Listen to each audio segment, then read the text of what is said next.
Again, if you have questions, use the raise hand function. If you have a follow-up, please ask it following your first. Ryan Rashog, TSN. Just wondering about, you're used to defending against high-end players a lot, but when a guy who maybe traditionally is a little more of a pass-first type of guy like Marner, all of a sudden starts pouring the goals in, and is that something as a D-man that you take note of and that you pay attention to? Yeah, I think it definitely is, because it adds such an aspect to his game where, if a guy's pass first, you're looking around before you get to him.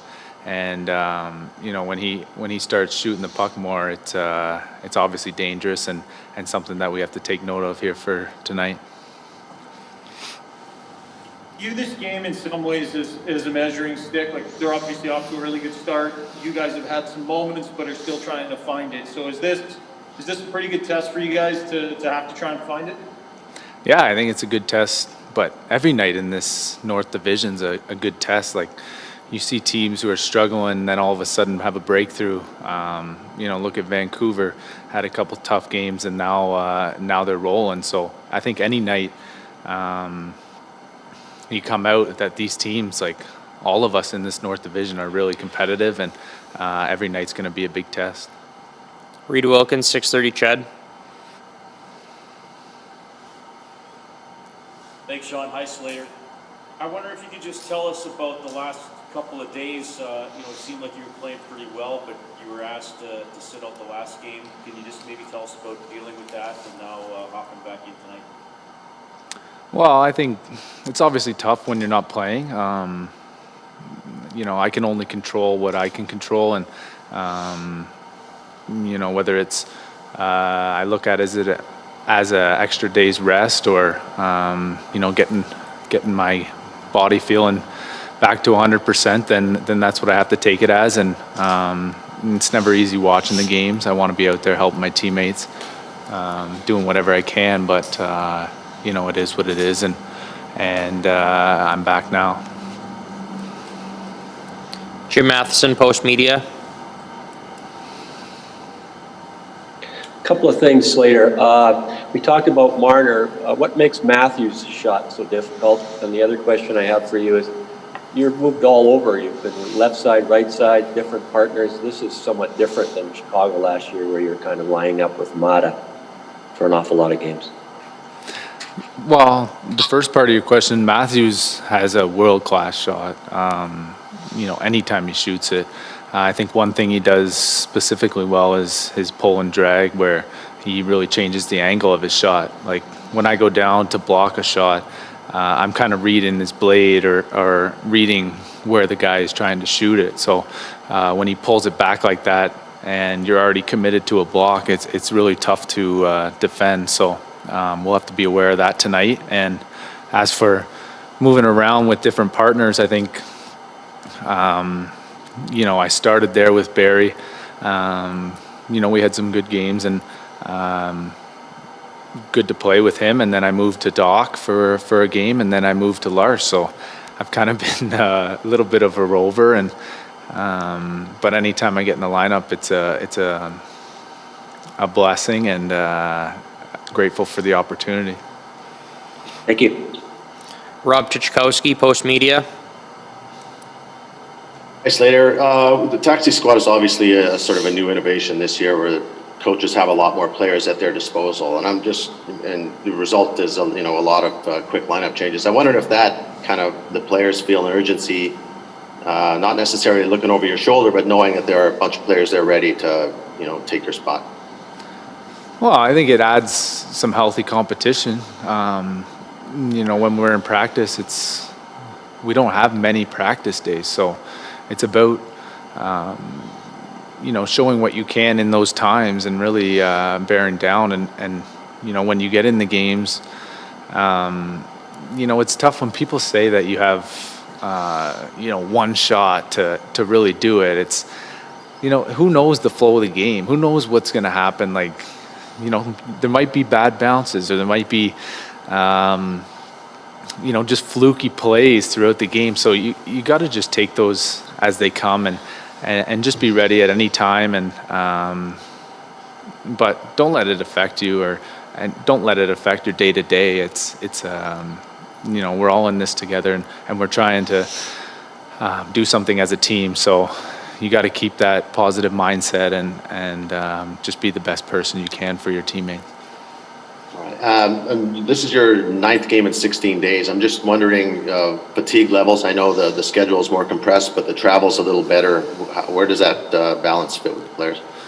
Well, first off, I think every team's in the same boat, and but obviously it is a tough schedule, and you see whenever we get an off day, like I'm not moving from that upstairs couch area, so get the Netflix going and get your feet up. So I really value those days off, just like everybody does around the league.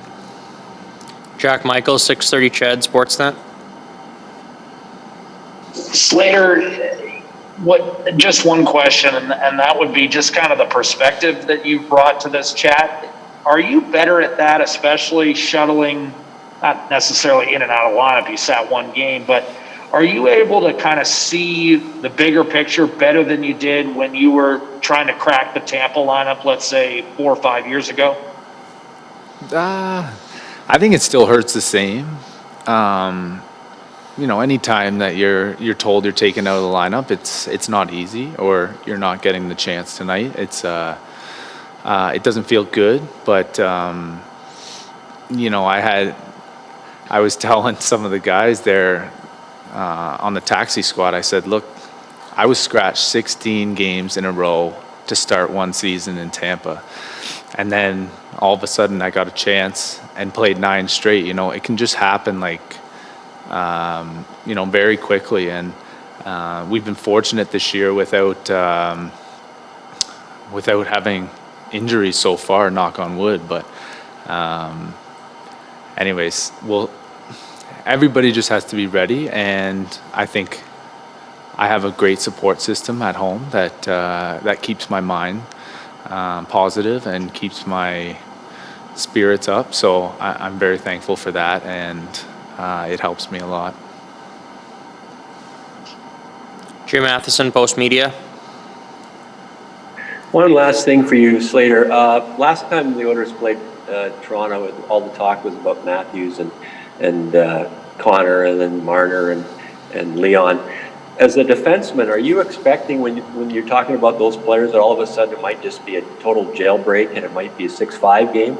You played them in Toronto, and the one game was 3-1 and the other game was tight as well. So are you just expecting that it's going to be one of these games where all of a sudden it's just end-to-end action? Well, as a defender, I'm hoping it doesn't turn into that, but there's going to be games like that, because who knows what's going to happen on the ice? Who knows, if somebody's feeling it one night or if somebody's not feeling it the next. So I think, as for those Toronto games, I think we played them pretty tight, and we'll look to do the same thing here tonight. Super, thank you. Thank you. This brings us to the conclusion of Slate.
Thanks for joining us on this continued coverage of the Oilers TV live pregame show ahead of the opening of a 4-game homestand for the Edmonton Oilers. The Oilers, of course, dropping a 6-4 decision on Tuesday to the hands of the Winnipeg Jets to close out that 4-game road trip. The Oilers are 3-5 heading into tonight, while the Maple Leafs are winners of 3 consecutive games. They swept Calgary Flames down Highway 2 earlier this week, and then the one game last week against the Oilers when the two split the 2-game set. So we heard from Slater Koekkoek. He draws back into the lineup after a 1-game absence. He'll slot in alongside Tyson Barrie. We'll have the full lineup board following all the media availabilities today, but we're also going to hear from Leon Draisaitl, Caleb Jones, and head coach Dave Tippett in just a few moments. Stay tuned.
Leon Draisaitl. Again, if you have a question, use the raise hand function.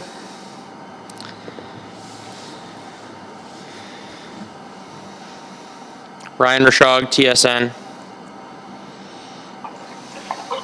Leon, lots of skill in this match. Mitch Marner's a guy that is scoring at a different pace this year than they're really focused on goal scoring as well. Can you maybe just talk about that when you add that to what you're doing offensively, how it can change your game when you're really focusing on shooting and scoring goals? Yeah, I mean, obviously they're skilled players over there, and they're going to make their plays. I think as an offensive player, you just try to be versatile and unpredictable a little bit. So, yeah, it seems to work for him. So, yeah, hopefully they'll have an off night tonight, though. I wanted to ask you about Mikko Koskinen, obviously position, got a bunch of games together. What are you noticing in him and what you're getting from him and how he seems to be holding up through this? Yeah, I think he's playing great. Obviously, it's a lot to ask from him with what he's doing, what he's going through right now. A lot of games in a short amount of period. So he's doing a great job. I think he's keeping us in games, and we have to do a little bit of a better job to protect him. Bob Stauffer, 630 Ched. Hey, Leon, your line's got, for the most part, very good possession metrics. Dominic Cahoon's a plus player. I'm sure he'd like to score a goal or chip in a bit more offensively. Do you sort of positively reinforce with him that, hey, it's going to come here? And because, when we're playing this many games compacted, maybe it appears to, guys start to get a little bit nervous if they're not contributing more offensively from the start. Yeah, I mean, for sure. I think if you ask him, he would like to have chipped in by now a little bit, but I think he's had enough chances, or we've created quite a few chances as a line, and sometimes the bounces just don't end up your way. But he's a skilled player, and he knows how to be productive. He's done it everywhere he's played, so I'm not too worried about him. Jim Matheson, Post Media. A couple of things, Leon. We talked about Marner shooting. Conor McDavid leads the NHL in shots. Is that different for you? I mean, we've always yelled at Conor, if he just shot a little bit more, maybe he'd get more goals. Is this different for you, or is he just getting the puck in situations around the net where he's just firing away? I don't know. I'm probably the wrong person to ask this. Probably have to ask him. I mean, he gets into situations where he shoots the puck probably more than any player in the league. So, he's got a great shot. He's using it, and obviously it shows. The other question I have for you is, last time you played Toronto, you won a game 3-1, and the other game was pretty tight too. We always talk about, Toronto and Edmonton could be wide open, but you played tight checking last game. Do you have to play that way again tonight? Yeah, for sure. I think for us, that's our recipe. You don't want to open it up, especially not against this team. So we're looking to play a tight chicken game and, to defend well. We know we'll score enough to win most nights. So, it's about the defensive side, and it's about, keeping the puck out of our net. Rob Tychkowski, Post Media. Hey, Leon, you guys are in a stretch here of 11 games in 19 days. I'm just wondering what that grind is like for a player. Like, some guys like getting into a groove, others, I don't know, it seems like a lot of games in a short span. How do you guys sort of approach it? Yeah, like you said, I think every player is different. Some guys like it, some might get tired, I don't know, but I mean, every team is going through the same schedule here pretty much, so there's no excuses, and obviously tonight's a big game for us, so we got to be ready. Do you guys approach your downtime a little differently now? Do you appreciate it more? Is it a little bit more valuable when you do get some time off to make sure you take advantage? No, I don't think so. I mean, it's the same thing. You try to rest, you try to relax and get your rest, and just get ready for the next game. Thank you. This concludes Leon Draisaitl's media availability.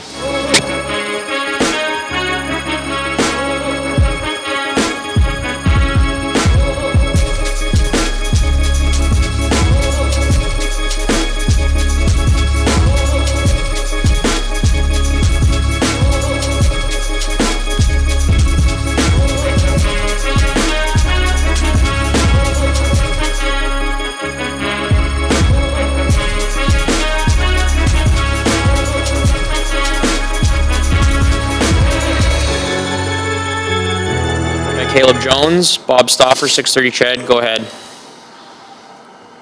Hey, Caleb, just a thought on how you thought it went the other night, and then part two of it is, did you maybe reach out to, your brother's a pretty good player, did he help give you any advice, just in terms of dealing with what was kind of a unique start to the season for you?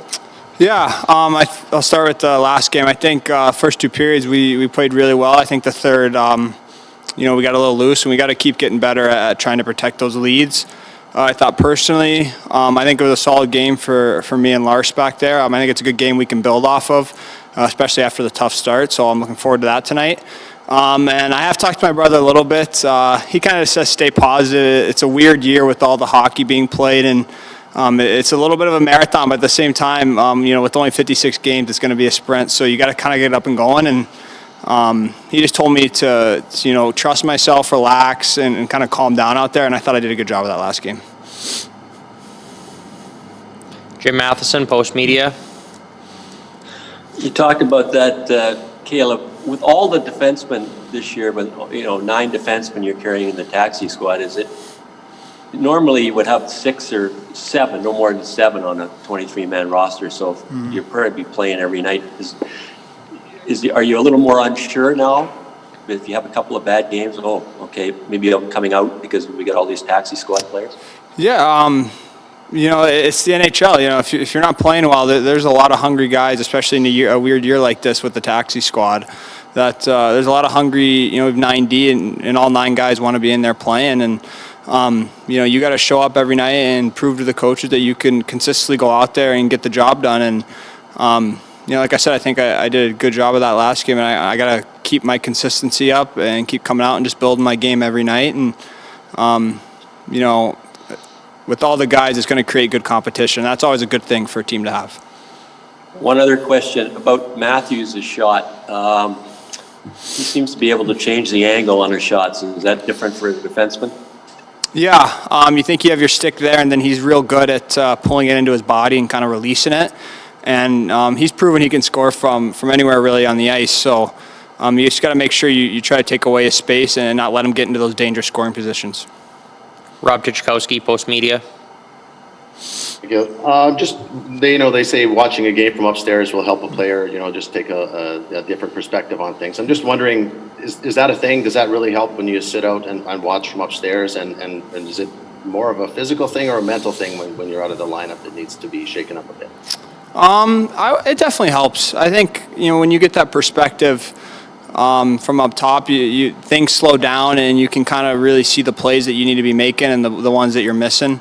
Obviously, I was obviously frustrated, as anyone would be, getting out of the lineup. But I think once, I kind of mentally got through that frustration and really sat back and was watching the game, I saw the plays that I wasn't making, the ones that I've made before. And, I think I made a few of those nice plays last game. And, like I said, I've kind of just calmed down, and I think I was really excited to kind of get going this year. And, I was trying to press a bit. And I think, in this league, you can't press, and you got to really relax yourself and kind of just let the game come to you. And that's what I'm looking to do the rest of the year.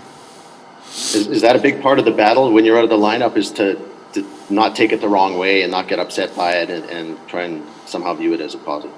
Yeah, for sure. Like I said, we're all competitive guys. No one wants to ever be out of the lineup, but you have to find a way to stay positive and know, the sun's going to shine tomorrow and you're going to eventually get another opportunity. And when you get it, you got to make sure you go in and don't give it back. If there are no more questions, this concludes Caleb Jones' media availability. Thank you, media. Please stay tuned for head coach Dave Tippett. Turn a 2-1 deficit into a 3-2 lead.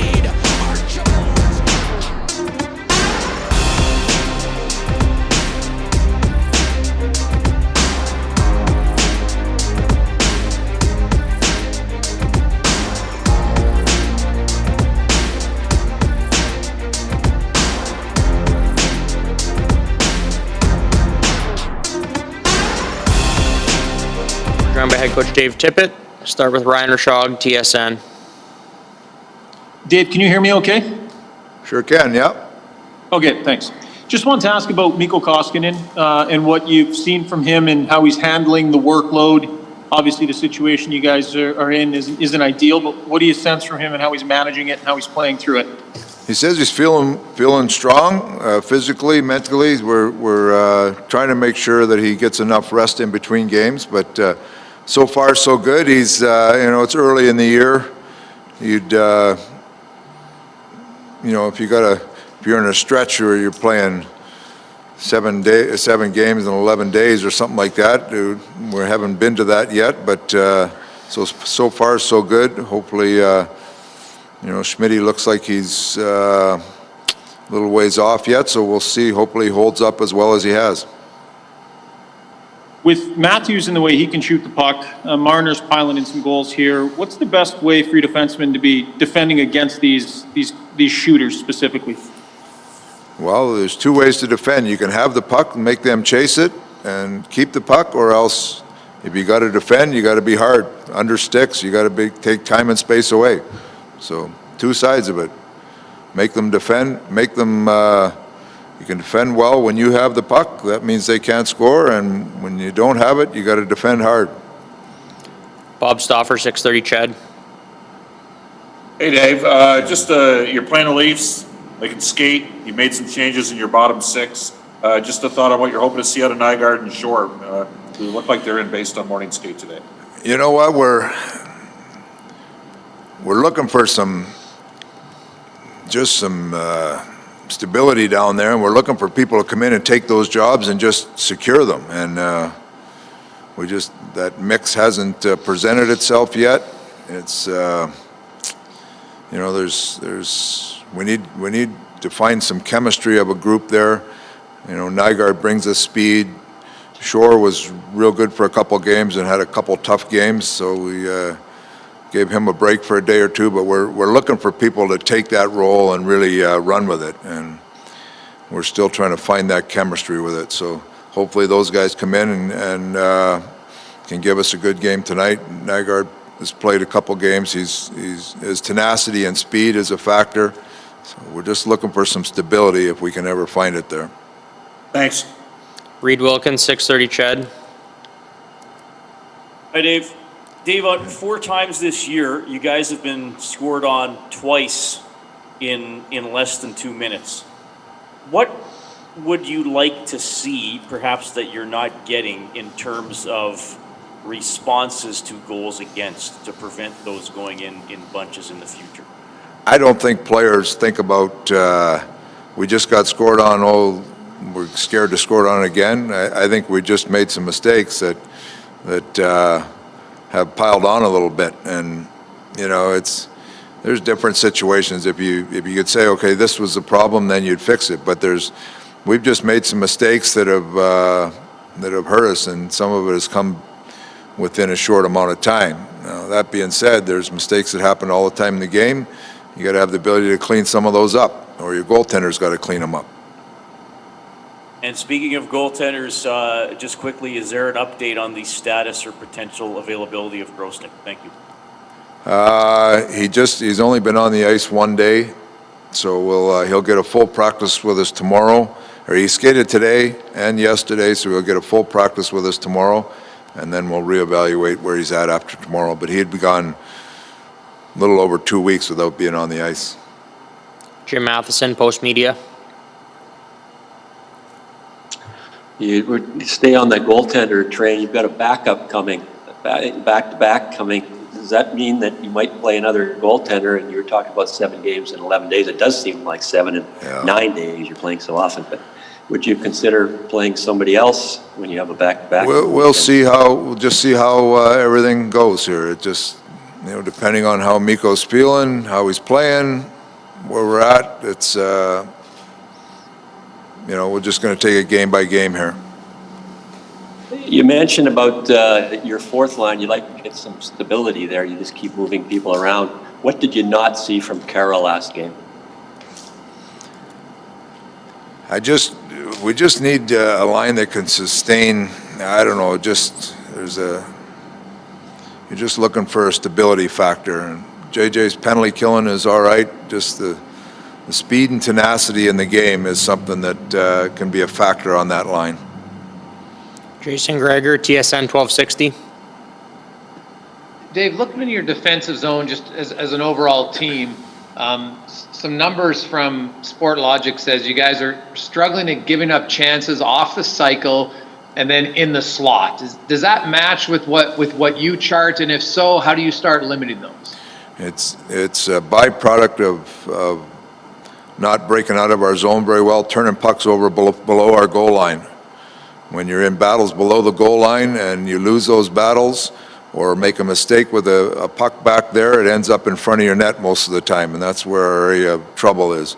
And we've talked about it and pounded on it in video, but that's an area we have to improve. We can't be giving up pucks right between the hash marks and the goal creases. Nobody should ever be in there uncontested, but we found a way to have guys uncontested in there, and that's got to improve if we're going to improve the goals against. And then at the other end of the ice, two areas that you really excel at, according to their stats, are creating shots from the slot and then getting inner slot shots even closer. Actually, the highest percentage in the league. So, do you just need to guys bear down in there and finish more? Are you happy with the amount of chances you're getting? Yeah, we've been both at 5-on-5 and on our power play where, if you go by those kind of stats you're talking about, expected goals for, we're both we're underachieving in actual goals to expected goals. So you'd like to bear down in those places, but I think it's a good thing we're getting those chances. So if we can get those chances and capitalize on them and take away some of the ones on the other end, you'd think that would be a good equation for success. So that's what we'll strive for. Kevin McGran, Toronto Star. Coach, the whole idea of a taxi squad is new to the NHL this year. I guess it's a one-year thing for COVID, but how are you using it? How do you think a taxi squad should be used, and how do you keep those players that are on it for long periods, how do you keep them fresh? Well, there's two sides to it. There's advantages and disadvantages. It gives you more to players at your disposal, and that was, the risk of, too many injuries. And in our case, you can't get players from Bakersfield up here, so there's that part of it. The other part of it is, and I mentioned it the other day, where you got, normally during the season, you got a 23-man roster, you got a couple guys that are sour, they're not playing. Now you got 8 or 9 guys sour, they're not playing. So that's the other equation of it. I think the assistant coaches, they do a great job of keeping guys in shape and trying to monitor their, how much they need every day. And it's no fun not playing. I mean, I've been in that situation before a long time ago as a player. You're a scratch. Everybody wants to play. So. And it's been interesting this year because of no exhibition games. There's no trial periods for anybody to come in and grab a job. So you're every game is so important, but you're looking for that tweak that can hopefully give you the chemistry you want on certain situations. So it's interesting. It would have been nice to have some exhibition games to see if you can get your lineup solidified a little bit. And that comes with player performance, but when you're looking for solutions to problems within your game, it's sometimes, as a coach, it's nice to have different options to look at. Thanks a lot. Last two questions. Rob Chichkowski, Post Media. Hi, Dave. Just going back to the chemistry you're trying to find on the fourth line, what sort of characteristics are you looking for in a player to make it work in that spot? You need a consistency and a player that's recognizes situations in the game, times in games when you have to be really solid. You got penalty killers down there, but you're looking for, I guess the old adage you say, an energy line, but energy and stability is what I'm looking for. Those things seem like most players should have those. You're not asking guys to score 25 goals. Why has it been difficult to get the guys in that spot that work? There hasn't been enough energy. Last question, Jim Matheson, Post Media. A couple of things, Dave. Your third line is not giving you enough either. I mean, I guess when you're losing games, you're 3 and 5, you lose lots of spots. What are you not seeing from your third line with Turris, Cassian, and Neal? They've only played together a couple of games now. We'll see them again. Cassian had 3 or 4 good chances last game, so if a couple of those go in or one of those go in, you're looking at you're feeling like you're getting some production on him. Neil's played 3 games, coming off a long break. We'll keep pushing him a little bit, but he's got to have more of an impact on the game. Turris is a new guy in here. He's, we're looking for him to have an impact on both sides of the puck, defensively and offensively, and he's still getting up to speed here. We could use a little more out of the line for sure. And Chase on, this will be the 4th straight game he sat out. Yeah. He struggled. Normally he would at least get some power play time, but you've got Neil back and you've got Jesse on a power play now. So yeah, I wouldn't say he struggled. He just, like we're just, you're looking for a certain mix of players, and Neil came back in. We want to get him up and going. Jesse's come in and actually played very well. So, that's and we've got, on both wings, we've got depth at both wings. So it's I wouldn't say that he played himself out of the lineup, but he didn't, it's not a situation where he put himself in a position where you just can't take him out either. Thank you. This concludes Dave Tippett's media availability. We'll get you to stick around for that chat again.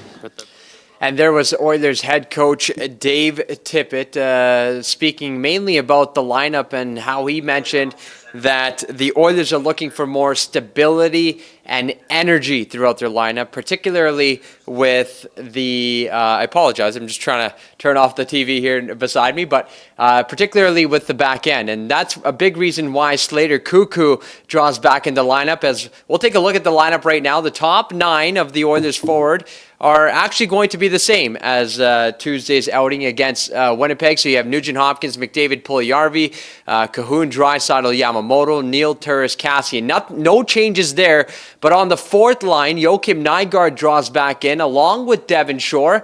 And they will suit up alongside Josh Archibald. Nygard and Shore will come in for Patrick Russell, who had an assist on Tuesday, and Jujhar Khaira. Now, for the defense core, much of it the same with the exception of Slater Koekkoek drawn back in. He said he did take the 1-game absence as an opportunity to get back to 100% and to ensure that he was mentally ready to go tonight. He will slot alongside Tyson Barrie. And Mikko Koskinen will make his 9th consecutive start to begin the year.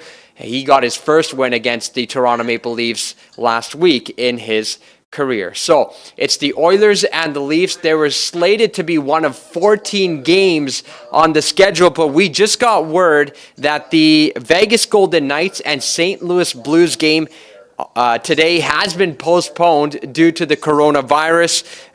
As you recall, on Tuesday, the Vegas Golden Knights in their 5-4 overtime loss were without their entire coaching staff, and now the NHL reporting 1 player and additional member of the Golden Knights coaching staff, so further adding on to the list, entered the NHL COVID-19 protocol today. So just a note and something to keep an eye on this morning and throughout the rest of the day.